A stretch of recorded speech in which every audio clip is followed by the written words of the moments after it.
convidar você a abrir a sua Bíblia no quarto Evangelho, o Evangelho de João, capítulo de número 4.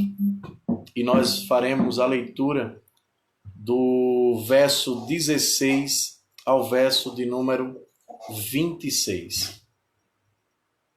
Evangelho de João, capítulo 4, verso de número 16 ao verso 26. Amém?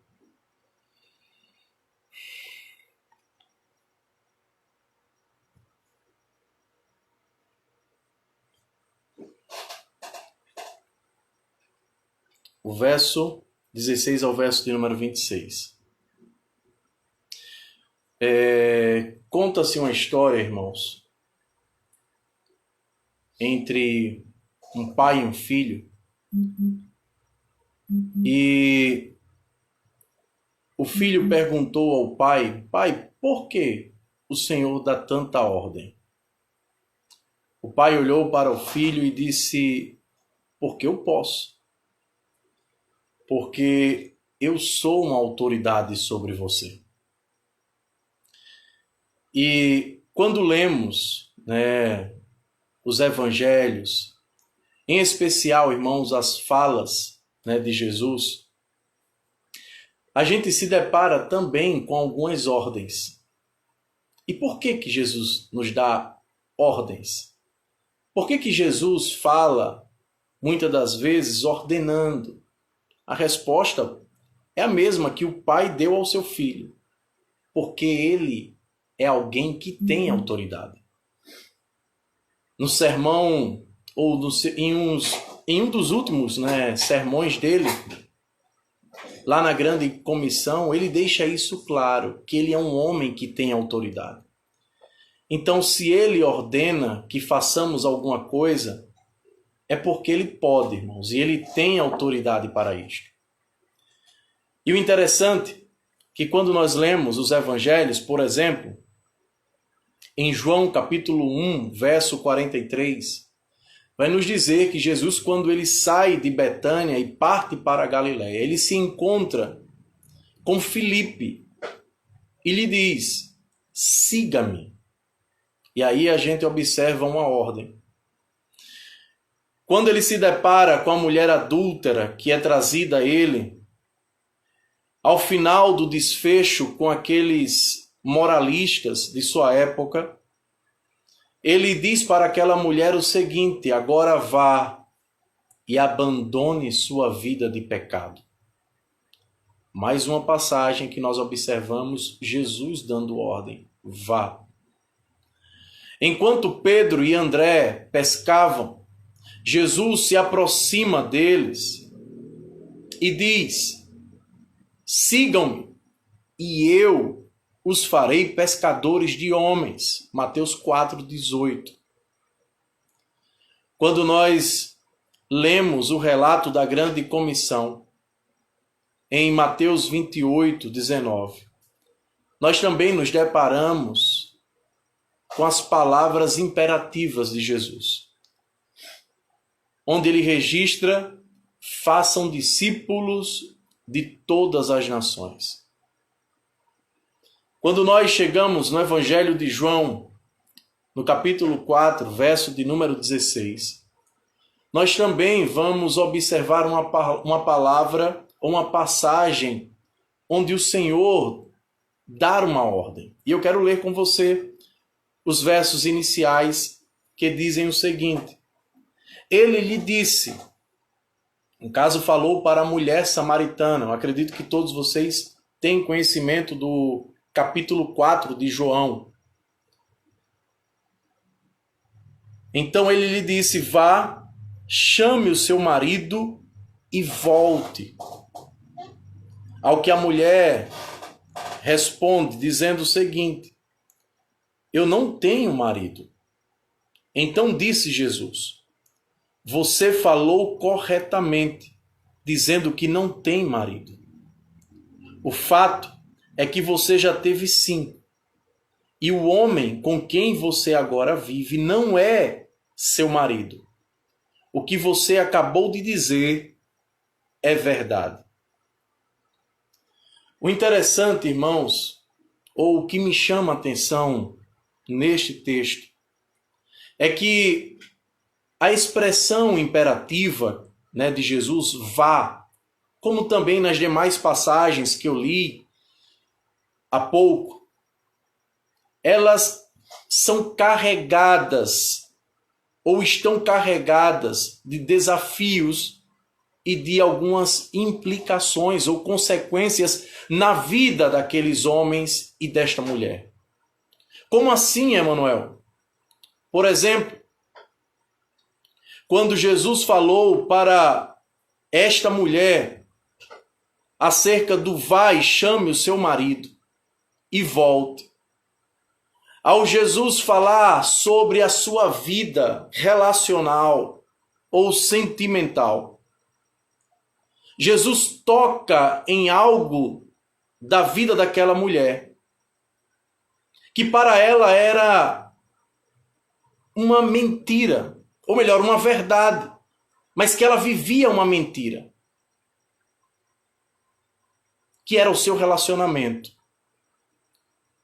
E quando ela chega no verso de número 17, que diz, eu não tenho marido, e Jesus diz para ela, você falou corretamente.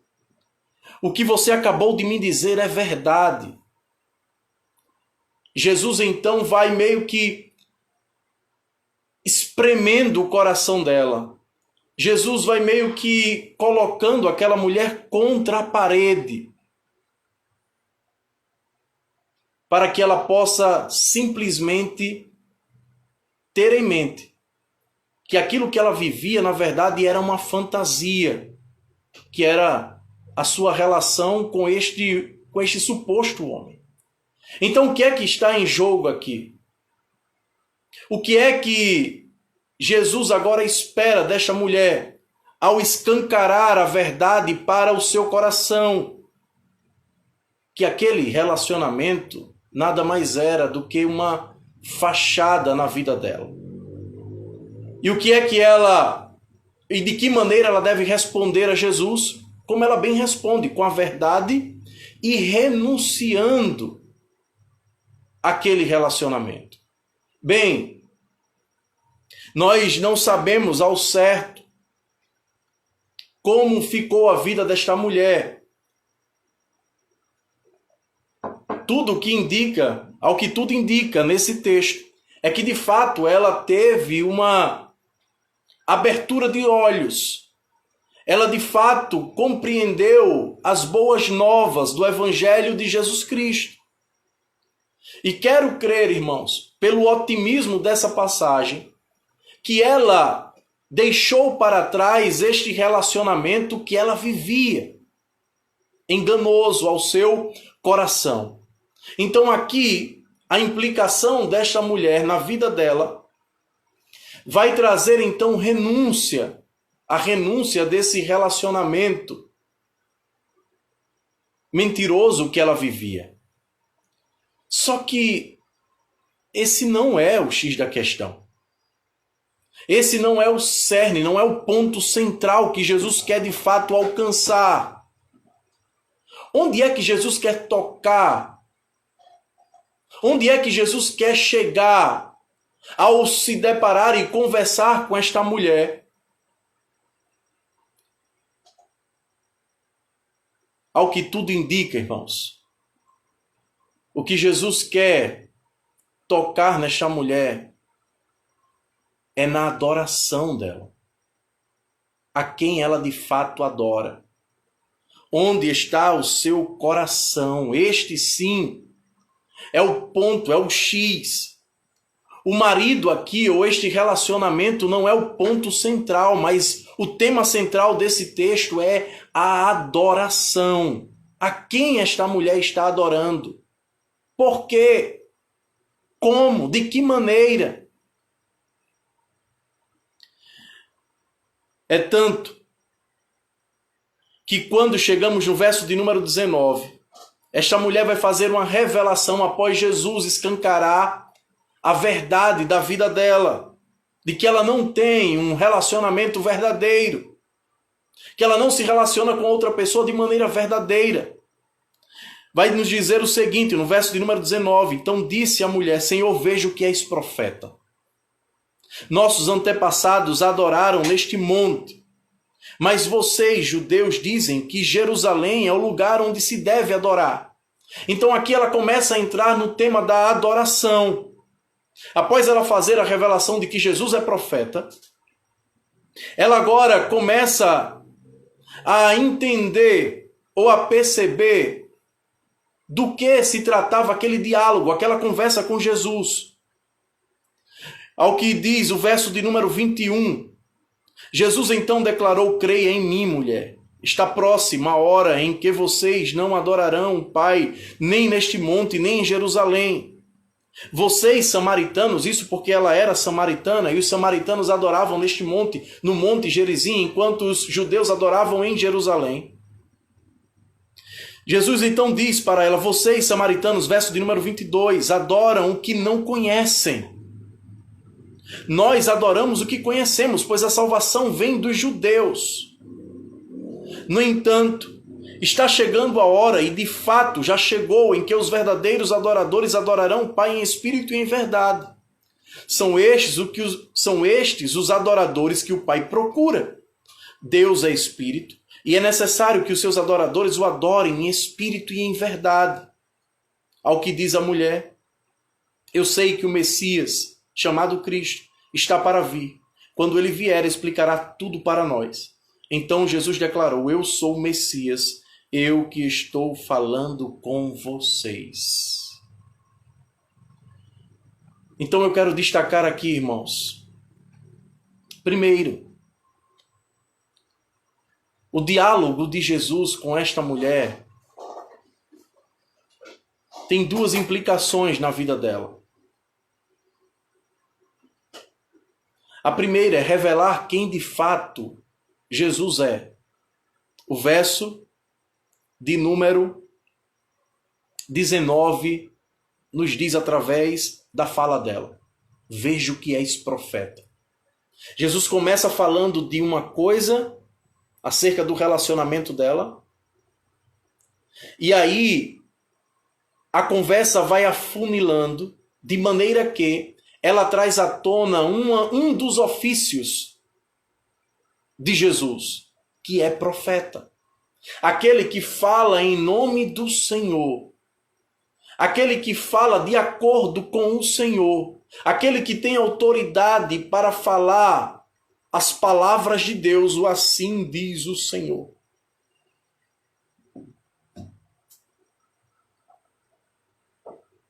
Mas não somente isto. Como eu havia falado, o Senhor também quer corrigir o entendimento de adoração desta mulher. Esta mulher achava que a adoração se dava em um determinado lugar, por ela ser samaritana, em Gerizim. Enquanto, o outro lado, os judeus achavam que a adoração deveria ser em Jerusalém.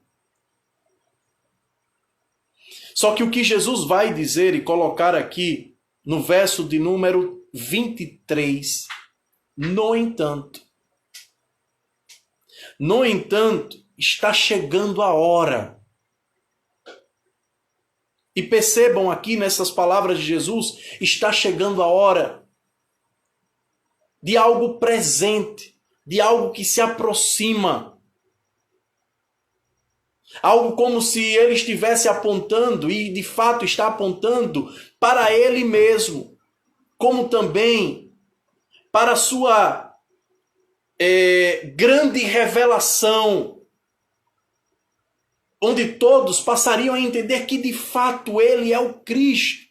Ele que esteve o tempo todo, o reino de Deus sobre a terra. Aquele a quem o profeta João Batista dava testemunho dele.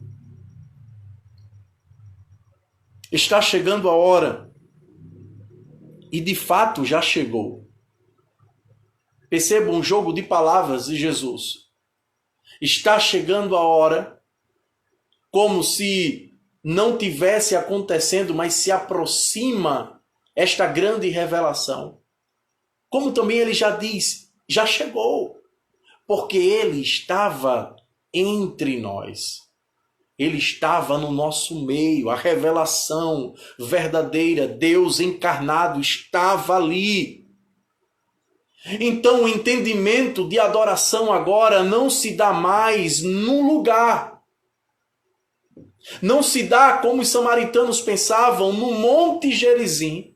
Tampouco como os judeus achavam que era no templo em Jerusalém, que deveriam peregrinar para lá, fazer os seus rituais e de maneira mecânica achar que estavam adorando o Senhor. Agora não. A adoração está a uma pessoa ou em uma pessoa. A verdadeira adoração está no Filho de Deus, irmãos. É por isso que no verso de número 24, ele desconstrói, no caso Jesus, a ideia de que a adoração se dá em um lugar específico. Mas a adoração agora vai se dar num lugar interior. Jesus desconstrói a ideia de que a adoração se dá em um lugar físico, melhor dizendo. A adoração não se dá apenas na igreja, na CIB, na presbiteriana, na Assembleia de Deus. Ali é onde se reúnem os santos. Mas a adoração, ela agora deve ser em espírito. Porque o Senhor é espírito. E espírito fala da forma como nós devemos estar. O nosso estado diante de Deus, irmãos. Não vivendo de acordo com as nossas concupiscências e desejos. Mas em espírito. E a outra maneira que as duas caminham juntas é em verdade. Espírito e verdade. Essas são as duas formas que o Senhor espera que todos aqueles que se aproximam dele o adorem. Esta é a maneira que ele espera que os seus discípulos se aproximem dele.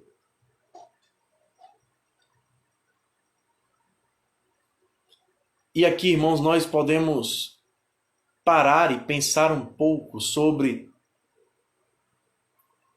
como é que nós enxergamos a Cristo. Como é que nós o vemos? Baseado nesses dois pontos que eu levantei. A revelação que Jesus tem da boca daquela mulher, vejo que és profeta. E de como nós o adoramos. Certa vez, Jesus estava reunido com os seus discípulos. E ele pergunta aos seus discípulos o seguinte: o que as pessoas acham acerca de mim? O que elas pensam? O que elas dizem quem eu sou, que eu sou? E por que Jesus faz isso, irmãos? Talvez, muito provavelmente, pelo fato de as pessoas conceberem ou o enxergarem ou fazerem diversas leituras dele.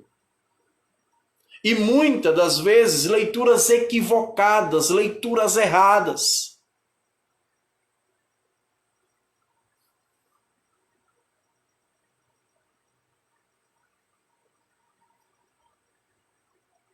Depois de Jesus levantar essa pergunta acerca do que as pessoas achavam dele, aos seus discípulos, ele pergunta diretamente aos seus discípulos: e vocês? O que é que vocês pensam acerca de mim?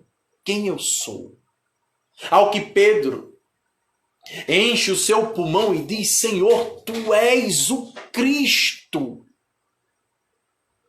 Tu és o Cristo. E é interessante, irmãos, que tanto nesta passagem, na revelação de Pedro, quanto nesta aqui, nós vamos ter também a mesma revelação de que o Senhor também é o Messias, pois a palavra Messias no hebraico significa ungido. E a palavra Cristo no grego também é ungido. Então este texto aqui está permeado desta verdade, de que Cristo é o ungido, o escolhido por Deus. Ele não é, como muitas das vezes achamos que ele é um Papai Noel, alguém de barba branca que está ali sempre para atender aquilo que nós queremos. E além do mais, além de Cristo, irmãos, ele é também profeta, aquele que fala com autoridade e no nome do Senhor Jesus Cristo, do Senhor Deus, porque ele é Deus. E uma segunda aplicação que nós fazemos é de que nós precisamos olhar mais para o nosso coração. Não se engane. Nós podemos enganar um, enganar outro. Nós podemos usar de performance para impressionar. Mas o Senhor quer restaurar o nosso coração para que nós o adoremos em verdade e da maneira como Ele deseja, e Ele é, em espírito. Então, na noite de hoje, meu irmão, minha irmã, eu quero te convidar a pensar nessas duas verdades. Quem é Cristo para você? O texto nos responde, ele é profeta. Ele fala representando Deus, em nome de Deus, porque ele é Deus e ele tem autoridade para isto. E isso é motivo para que nós o adoremos da forma correta. Eu sei que todos nós estamos ansiosos para irmos à igreja, para abraçar os nossos irmãos, para beijar uns aos outros. Mas a sua adoração deve começar a partir da sua casa, a partir de onde você está. Você pode ser um adorador na sua casa, no seu trabalho. A adoração não é apenas louvar, como muitas das vezes algumas pessoas acham que é. Mas a adoração não está ligado a uma música lenta, não, irmãos.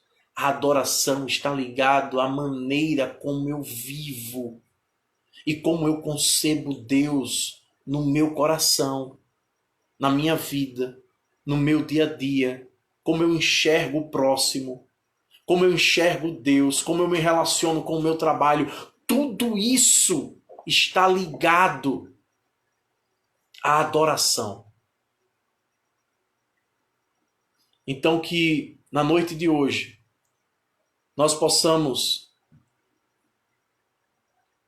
adorar ao Senhor. Nós vamos encerrar agora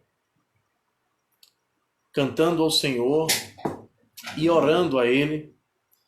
E eu quero te convidar, irmão, a seguir a semana estudando e pensando quem é Cristo e como, conhecendo Cristo, sabendo quem Ele é, isso impacta a minha adoração. Quanto mais conhecemos a pessoa de Cristo, mais nos conhecemos e mais e verdadeiramente o adoramos. Amém, irmãos? Então vamos louvar ao Senhor e orar.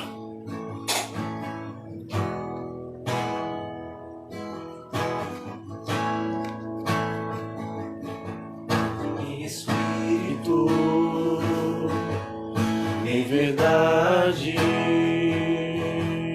te adoramos, te adoramos. Em espírito, em verdade,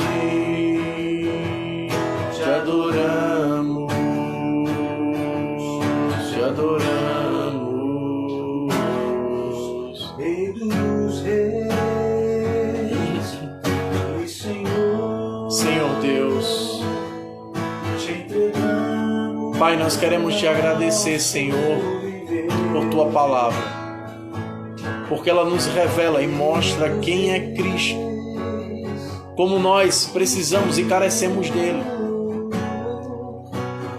e como isso impacta, Senhor, na nossa adoração.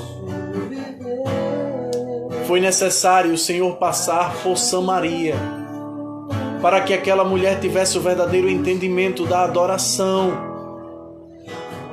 É necessário o Senhor invadir e tomar também o nosso coração, para que entendamos o verdadeiro sentido da adoração. Que continuemos, Senhor, te adorando ao longo da semana. Tu és Deus, Tu és Rei, Tu és profeta, Tu és sacerdote, Tu és o Filho de Deus, Senhor. E queremos te agradecer, Pai, por esta oportunidade, pela oportunidade que temos de servir uns aos outros, através da Tua palavra. Firma, Senhor, os nossos pés ainda mais na rocha que é Cristo Jesus, no nome santo, Pai, do Teu Filho. Te louvamos e te agradecemos por tudo.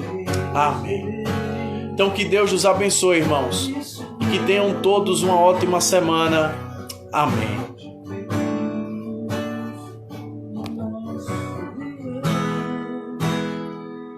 Pra te adorar.